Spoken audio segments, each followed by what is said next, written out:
Namaskar, मैं Sohail Ali. I welcome you all in my YouTube channel.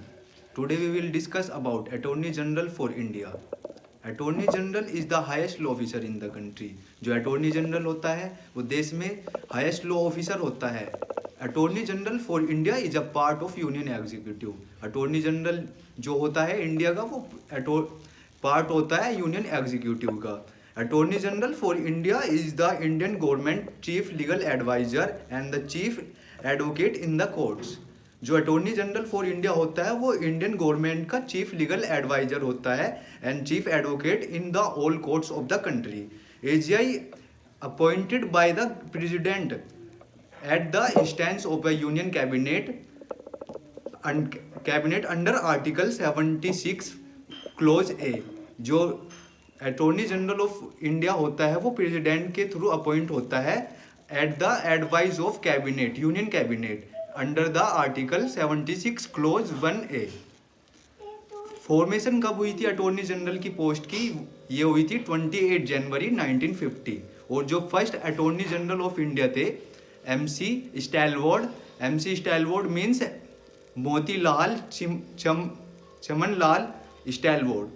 और जो current attorney general of India है R Venkataramani, जो कि वो सक्सेसर हैं के वेणुगोपाल. जो वे के वेणुगोपाल थे वो 90 ईयर्स की एज में अटॉर्नी जनरल ऑफ इंडिया बने थे. जो डिप्टी होता है इसमें सॉलिसिटर जनरल ऑफ इंडिया होता है जो असिस्टेड करता है अटॉर्नी जनरल को. और रोल जो होता है अटॉर्नी जनरल ऑफ इंडिया का to defend the central government before the courts of the country where central government is the party. Attorney general का मेन रोल है गवर्नमेंट्स को डिफेंड करना सब कोर्ट्स में all over the country. To present the view of the government when the presidential reference is made as under article 143. अपने present करना होता है view under the reference of president article 143 के. Qualification क्या है इसके? क्वालिफिकेशन ये है कि प्रेसिडेंट अपॉइंट कर सकता है किसी को भी अटॉर्नी जनरल जो as a qualified supreme court जज बन सकता है.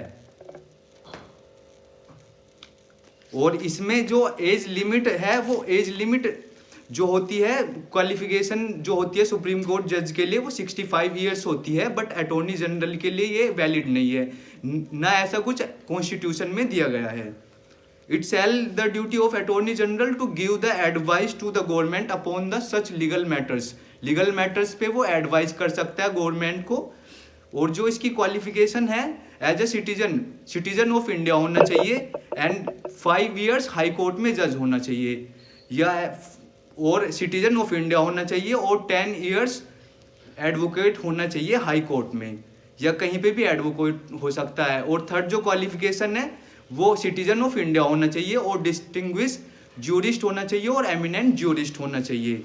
जो इम्पोर्टेंट पॉइंट्स हैं इसमें वो जो अटॉर्नी जनरल ऑफ इंडिया होता है वो कैबिनेट का मेंबर नहीं होता पर एग्जीक्यूटिव मशीनरी होता है जो बहुत इंपॉर्टेंट रोल प्ले करता है.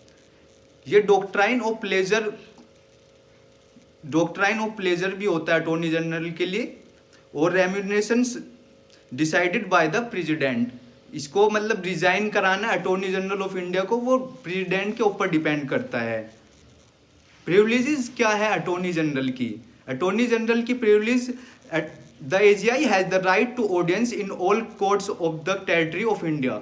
एजीआई की प्रिविलेज ये है कि वो उसे राइट है ऑल ओवर कंट्री के सभी कोर्ट्स में ऑडियंस के लिए.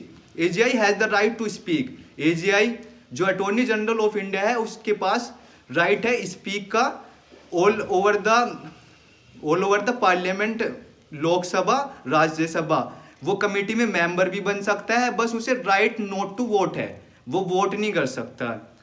Enjoys all the privileges. सारी प्रिविलेजेस इंजॉय करता है जो as a member of parliament को मिलती हैं. इंपॉर्टेंट पॉइंट ये है इसमें कि मतलब जो अटॉर्नी जनरल ऑफ इंडिया है can not defend the accuse. वो एक्यूज को डिफेंड नहीं कर सकता क्रिमिनल केसेस में without the permission of GOI government of India.